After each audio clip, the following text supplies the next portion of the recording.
সবাইকে স্বাগত জানাচ্ছি। আমি ফিরোজ তোহা। শুরুতেই সংবাদ শিরোনাম জানিয়ে দেব এই মুহূর্তে হাতে পাওয়া সর্বশেষ গুরুত্বপূর্ণ আপডেট বাংলা সংবাদ। শুরুতেই থাকছে চাঞ্চল্যকর সংবাদের শিরোনাম।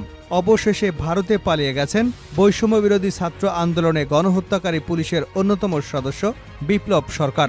লালমনিরহাটের পাটগ্রামের দহগ্রাম সীমান্ত দিয়ে পাচারকারীদের সহায়তায় অবৈধভাবে ভারতে পালিয়ে গেছে ঢাকা মেট্রোপলিটন পুলিশের যুগ্ম কমিশনার বিপ্লব কুমার সরকার। পাটগ্রাম থানা পুলিশ এবং স্থানীয়রা জানায়, দহগ্রাম ইউনিয়নের ডাঙ্গাপাড়া ওলেরপাড়ার এলাকার পাচারকারী শুভ পুলিশ কর্মকর্তা বিপ্লব কুমারের পালিয়ে যাওয়ার বিষয়টি স্বীকার করেছেন। প্রিয় দর্শক, যার নেতৃত্বে এতগুলো হত্যাকাণ্ড ঘটেছে, নিরীহ শিক্ষার্থীদের বুলেটের আঘাতে ক্ষত বিক্ষত করা হয়েছে, কেড়ে নেওয়া হয়েছে শত শত তাজা প্রাণ, সেই কুলাঙ্গার পুলিশ কর্মকর্তা কিভাবে বাংলাদেশের আইনশৃঙ্খলা রক্ষাকারী বাহিনীদের ফাঁকি দিয়ে ভারতে পালিয়ে গেল, এ বিষয়ে থাকছে একটি বিস্তারিত প্রতিবেদন।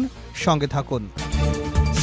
এবারে জানাবো, গণভবন স্বৈরাচারের কেন্দ্রবিন্দু ছিল বলে মন্তব্য করেছেন অন্তর্বর্তীকালীন সরকারের প্রধান উপদেষ্টা ডক্টর মোহাম্মদ ইউনূস। বুধবার সন্ধ্যা ৭টায় জাতির উদ্দেশ্যে দেওয়া ভাষণে তিনি এসব কথা বলেন। ডক্টর ইউনূস বলেন, ছাত্র জনতার বিপ্লবের মূল লক্ষ্য ছিল গণভবন, এটা ছিল স্বৈরাচারের কেন্দ্রবিন্দু। এই সরকার বিপ্লবের প্রতি সম্মান দেখে গণভবনকে বিপ্লবের জাদুঘর হিসেবে ঘোষণা দিয়েছে। জানাবো, নির্বাচনের জন্য সময় বেঁধে চাপ সৃষ্টি করতে চায় না বিএনপি। বিএনপির মহাসচিব মির্জা ফখরুল ইসলাম আলমগীরের সঙ্গে সাক্ষাৎ করেছেন ঢাকায় নিযুক্ত অস্ট্রেলিয়ার হাইকমিশনার নার্দিয়া সিম্পন্স। বৈঠকে বাংলাদেশের জাতীয় সংসদ নির্বাচন নিয়ে আলোচনা হয়েছে। এতে বিএনপি নেতারা বলেছেন, তারা নির্বাচনের জন্য সময় বেঁধে দিয়ে সরকারের উপর চাপ সৃষ্টি করতে চাচ্ছেন না। এদিকে ভুয়া মুক্তিযোদ্ধাদের চিহ্নিত করবার উদ্যোগ নিয়েছে অন্তর্বর্তীকালীন সরকার। ভুয়া মুক্তিযোদ্ধাদের চিহ্নিত করতে অন্তর্বর্তীকালীন সরকার উদ্যোগ নিয়েছে বলে জানিয়েছেন প্রধান উপদেষ্টা অধ্যাপক ডক্টর মোহাম্মদ ইউনূস। তিনি বলেন, ভুয়া মুক্তিযোদ্ধাদের চিহ্নিত করার লক্ষ্যে বিশেষ করে মুক্তিযুদ্ধের সময় যাদের বয়স 12.5 বছরের কম ছিল, তাদের মুক্তিযোদ্ধা তালিকা থেকে বাতিলের জন্য সুপ্রিম কোর্টে লিপ্ট আপিলের পদক্ষেপ গ্রহণ করা হয়েছে। জানাবো, সাগররুনি হত্যাকাণ্ডের বিচারের উদ্যোগ নেওয়া হয়েছে। সাংবাদিক দম্পতি সাগর সারোয়ার ও মেহেরেন রুনি হত্যাকাণ্ডের বিচারের উদ্যোগ নেওয়া হয়েছে বলে জানিয়েছেন অন্তর্বর্তীকালীন সরকারের প্রধান উপদেষ্টা ডক্টর মোহাম্মদ ইউনূস। এবং সর্বশেষ জানাবো আন্তর্জাতিক সংবাদ। ইসরায়েলের পরাজয় নিয়ে যে তথ্য দিলেন সাবেক মন্ত্রী। ইসরায়েল এখন কৌশলগত পরাজয় থেকে মাত্র এক ধাপ দূরে দাঁড়িয়ে আছে বলে মন্তব্য করেছেন দখলদার সরকারের সাবেক ন্যায় বিচার মন্ত্রী হাইয়াম রামন। মঙ্গলবার ইসরায়েলের প্রভাবশালী দৈনিক মারিভকে দেওয়া এক সাক্ষাৎকারে তিনি বলেন, ইসরায়েলের সামরিক ও রাজনৈতিক কর্তৃপক্ষ যে বিষয়গুলো আলোচনা করতে সাহস পাচ্ছে না, সেগুলো জনগণের সামনে প্রকাশ করা প্রয়োজন। অবরুদ্ধ গাজায় দীর্ঘ 11 মাস ধরে চলা যুদ্ধে ইসরায়েল কোনো লক্ষ্যতেই পৌঁছতে পারেনি বলেও মন্তব্য করেছেন তিনি। এতক্ষণ শিরোনাম শুনছিলেন, এবার বিস্তারিত। প্রিয় দর্শক, আপনি যদি এই চ্যানেলে নতুন হয়ে থাকেন, ভিডিওটি দেখতে দেখতে চ্যানেলটি সাবস্ক্রাইব করে আমাদের সঙ্গেই থাকুন। আর এই ভিডিও সম্পর্কে আপনি আপনার মূল্যবান মতামতটি কমেন্ট বক্সে জানিয়ে দিন। আর হ্যাঁ প্রিয় দর্শক, জানিয়ে দিন ভিডিওটি কোথা থেকে দেখছেন। ভারতে পালিয়েছে বিপ্লব সরকার। লালমনিরহাটের পাটগ্রামের দহগ্রাম সীমান্ত দিয়ে পাচারকারীদের সহায়তায় অবৈধভাবে ভারতে পালিয়েছেন ঢাকা মেট্রোপলিটন পুলিশের বিতর্কিত যুগ্ম কমিশনার বিপ্লব কুমার সরকার। পাটগ্রাম থানা পুলিশ এবং স্থানীয়রা জানান, দহগ্রাম ইউনিয়নের ওলেরপাড়া এলাকার পাচারকারী শুভ পুলিশ কর্মকর্তা বিপ্লব কুমারের পালিয়ে যাবার বিষয়টি স্বীকার করেছে। জানা যায়, সোমবার রাতে কোনো এক আলোচিত পুলিশ কর্মকর্তা বিপ্লব কুমার ভারতে ঢোকেন। পাচারকারীদের এ সংক্রান্ত কয়েকটি কথোপকথনের অডিও রেকর্ড সামাজিক যোগাযোগ মাধ্যমে ছড়িয়ে পড়েছে। এ নিয়ে জেলা জুড়ে তুমুল আলোচনা এবং গুঞ্জনের সৃষ্টি হয়েছে। এ ঘটনায় সন্দেহভাজন হিসেবে পাটগ্রাম ব্র্যাক ব্যাংকের ব্যবস্থাপক পঙ্কজ কুমার মদন নামের এক ব্যক্তিকে সোমবার রাত 9টার দিকে স্থানীয়রা আটক করেন। পরে তাকে পাটগ্রাম থানা পুলিশের কাছে হস্তান্তর করা হয়। তবে রাতভর তাকে জিজ্ঞাসাবাদ করে নির্ভরযোগ্য কোনো তথ্য পাওয়া যায়নি, এমনটাই জানিয়েছেন পাটগ্রাম থানার ওসি আবু সাইদ চৌধুরী। বিষয়টি স্পর্শকাতর হওয়ায় বর্ডার গার্ড বাংলাদেশ 51 রংপুর ব্যাটালিয়নের ঊর্ধ্বতন কর্মকর্তারাও তা খতিয়ে দেখছেন বলে জানা গেছে। পাটগ্রাম থানা পুলিশ এবং স্থানীয়রা জানায়, সোমবার বিকেলে পাচারকারী শুভ রংপুরের টাকা সংক্রান্ত বিরোধের জেরে স্থানীয়দের হাতে ধরা পড়ে। ওই সময় রংপুরের স্থানীয় বিএনপি নেতারা মোবাইল ফোনে পাটগ্রামের তাদের দলীয় কয়েকজন নেতার সঙ্গে শুভর ব্যাপারে কথা বলেন। এ সময় শুভ তাদের কথোপকথনে যোগ দেন। কথা বলার এক পর্যায়ে শুভ বলেন, সোমবার রাতে পুলিশ কর্মকর্তা বিপ্লব কুমার সরকারকে দহগ্রাম সীমান্ত পথ দিয়ে ভারতে পার করে দেওয়া হয়েছে। গণভবন ছিল স্বৈরাচারদের কেন্দ্রবিন্দু ডক্টর ইউনূস।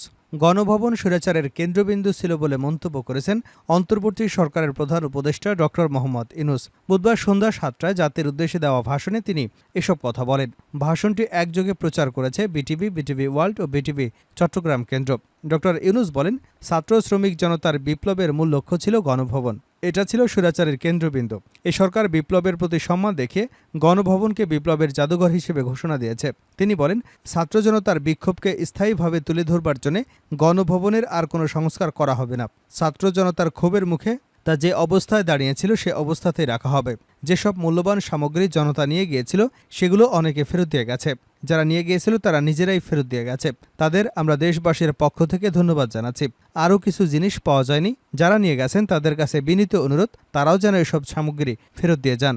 সততা, ত্যাগ এবং অসীম দেশপ্রেম নিয়ে দেশের ক্রান্তি লগ্নে এগিয়ে আসায় বাংলাদেশ সশস্ত্র বাহিনীর ভূয়সী প্রশংসা করেন ডক্টর ইউনূস। তিনি বলেন, বাংলাদেশ সশস্ত্র বাহিনীর সব সদস্যকে আমি ধন্যবাদ জানাতে চাই সততা, ত্যাগ এবং অসীম দেশপ্রেমের জন্য। দেশের স্বাধীনতার সংগ্রাম থেকে শুরু করে বন্যা, খরা, ঝড়, বৃষ্টি, ঘূর্ণিঝড় সহ সব প্রাকৃতিক দুর্যোগে আপনারা সবার শেষ ভরসার স্থান। দেশের প্রতিটি ক্রান্তি লগ্নে আপনারা দেশের মানুষের পাশে থেকেছেন। নির্বাচনের জন্য সময় বেঁধে দিয়ে চাপ সৃষ্টি করতে চায় না ফখরুল। বিএনপির মহাসচিব মির্জা ফখরুল ইসলাম আলমগীরের সঙ্গে সাক্ষাৎ করেছেন ঢাকায় নিযুক্ত অস্ট্রেলিয়ার হাইকমিশনার নার্দিয়া সিম্পন্স। বৈঠকে বাংলাদেশের জাতীয় সংসদ নির্বাচন নিয়ে আলোচনা হয়েছে। এতে বিএনপি নেতারা বলেছেন, তারা নির্বাচনের জন্য সময় বেঁধে দিয়ে সরকারের উপর চাপ সৃষ্টি করতে চাচ্ছেন না। বুধবার দুপুরে গুলশানে চেয়ারপারসনের কার্যালয়ে ১.৫ ঘণ্টাব্যাপী এ সাক্ষাৎ অনুষ্ঠিত হয়।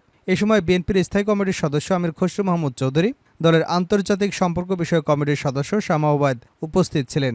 অস্ট্রেলিয়ার হাইকমিশনারের সঙ্গে ছিলেন দূতাবাসের deputy head of mission Clinton পোবোকে এবং প্রথম সচিব লারা অ্যাডামস।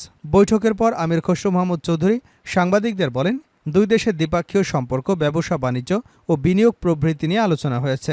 এর পাশাপাশি শেখ হাসিনা সরকার চলে যাওয়ার পরে আমরা কি ভাবছি এবং অন্তর্বর্তী সরকার কি করছে এবং তাদের ১ মাস কেমন গেল, আগামী দিনে আমরা কি প্রত্যাশা করি, বাংলাদেশ কি প্রত্যাশা করে ইত্যাদি বিষয় নিয়ে আলোচনা হয়েছে। তিনি বলেন, এই অঞ্চলের রাজনীতি এবং রোহিঙ্গা শরণার্থীদের বিষয়ে আলোচনা হয়েছে। দুদেশের মধ্যকার সহযোগিতা, অস্ট্রেলিয়া বাংলাদেশের অনেক শিক্ষার্থী রয়েছে, তা নিয়েও তারা কি করতে পারেন তা নিয়ে বিস্তারিত কথা হয়েছে। আমির খসরু বলেন, বাংলাদেশের নির্বাচন নিয়ে আলোচনা হয়েছে। নির্বাচনের জন্য কত সময় লাগতে পারে তা তারা জানতে চেয়েছেন। পাশাপাশি নির্বাচন ব্যবস্থার সংস্কারের জন্য কি কি পরিবর্তন দরকার সেগুলো কিভাবে এগোচ্ছে তাও তারা জানতে চেয়েছেন। অস্ট্রেলিয়ার ধারণা, যত তাড়াতাড়ি সম্ভব সমস্যার সমাধানের মাধ্যমে আগামী দিনে বাংলাদেশে একটি অবাধ, সুষ্ঠু নির্বাচনের মধ্য দিয়ে একটি গণতান্ত্রিক সরকারের কাছে ক্ষমতা হস্তান্তর করা হবে। নির্বাচনের সময়ের বিষয়টি খোলাসা করতে চাইলে তিনি বলেন, আমরা যৌক্তিক সময়ের কথা বলে যাচ্ছি। সরকারের যৌক্তিকতা এখানে যারা অংশীজন আছেন তারা বিবেচনা করবে।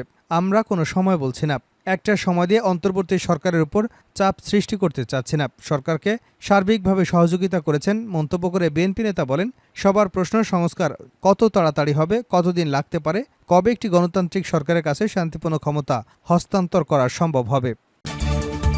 ভুয়া মুক্তিযোদ্ধা চিহ্নিত করার উদ্যোগ নিয়েছে অন্তর্বর্তী সরকার। ভুয়া মুক্তিযোদ্ধাদের চিহ্নিত করতে অন্তর্বর্তীকালীন সরকার উদ্যোগ নিয়েছে বলে জানিয়েছেন প্রধান উপদেষ্টা অধ্যাপক ডক্টর মোহাম্মদ ইউনূস। বুধবার সন্ধ্যায় জাতির উদ্দেশ্যে দেওয়া ভাষণে একথা বলেন তিনি। ডক্টর ইউনূস বলেন, ভুয়া মুক্তিযোদ্ধাদের চিহ্নিত করার লক্ষ্যে বিশেষ করে মুক্তিযুদ্ধের সময় যাদের বয়স 12.5 বছরের কম ছিল তাদের মুক্তিযোদ্ধা তালিকা হতে বাতিলের জন্য সুপ্রিম কোর্টে লিভ টু আপিলের পদক্ষেপ গ্রহণ করা হয়েছে। মুক্তিযোদ্ধা কল্যাণ ট্রাস্টের আওতাধীন বেদখলকৃত স্থাবর সম্পত্তি উদ্ধারের প্রয়োজনীয় ব্যবস্থা গ্রহণ করা হয়েছে। প্রধান উপদেষ্টা দায়িত্ব নেবার পর জাতির উদ্দেশ্যে এটি তার দ্বিতীয় ভাষণ। এর আগে গত 25শে অগস্ট জাতির উদ্দেশ্যে ভাষণ দিয়েছিলেন তিনি। সর্বশেষ জানাবো আন্তর্জাতিক সংবাদ। ইসরায়েলের পরাজয় নিয়ে যে তথ্য দিলেন সাবেক মন্ত্রী। ইসরায়েল এখন কৌশলগত পরাজয় থেকে মাত্র এক ধাপ দূরে দাঁড়িয়ে আছে বলে মন্তব্য করেছেন দখলদার সরকারের সাবেক ন্যায়বিচার মন্ত্রী হাইমম রামন। মঙ্গলবার ইসরায়েলের প্রভাবশালী দৈনিক মারিভকে দেওয়া এক সাক্ষাৎকারে তিনি বলেন, ইসরায়েলের সামরিক ও রাজনৈতিক কর্তৃপক্ষ যে বিষয়গুলো আলোচনা করতে সাহস পাচ্ছে না সেগুলো জনগণের সামনে প্রকাশ করা প্রয়োজন। অবরুদ্ধ গাজায় দীর্ঘ 11 মাস ধরে চলা যুদ্ধে ইসরায়েল কোনো লক্ষ্যতেই পৌঁছতে পারেনি বলেও অভিযোগ করেছেন তিনি। হাইম রামনের মতে, ইসরায়েলের সামরিক বাহিনী এবং রাজনৈতিক নেতৃত্বের ব্যর্থতা স্পষ্ট। তিনি বলেন, ইসরায়েল বিজয়ের পথে নেই, বরং কৌশলগতভাবে পরাজয়ের দিকে এগিয়ে যাচ্ছে। এমনকি যুদ্ধের দীর্ঘস্থায়িতা এবং লক্ষ্য পূরণে অদক্ষতা নেতানিয়াহু সরকারের জন্য একটি বড় চ্যালেঞ্জ হয়ে দাঁড়িয়েছে বলে মনে করেন তিনি। হাইম রামনের বিবৃতিতে ইসরায়েলি সমাজ এবং রাজনৈতিক মহলে ব্যাপক আলোড়ন সৃষ্টি হয়েছে, কারণ এটি ইঙ্গিত দেয় যে সাম্প্রতিক যুদ্ধে ইসরায়েল বড় ধরনের ক্ষতির সম্মুখীন হয়েছে এবং তারা কৌশলগতভাবে দুর্বল অবস্থানে রয়েছে।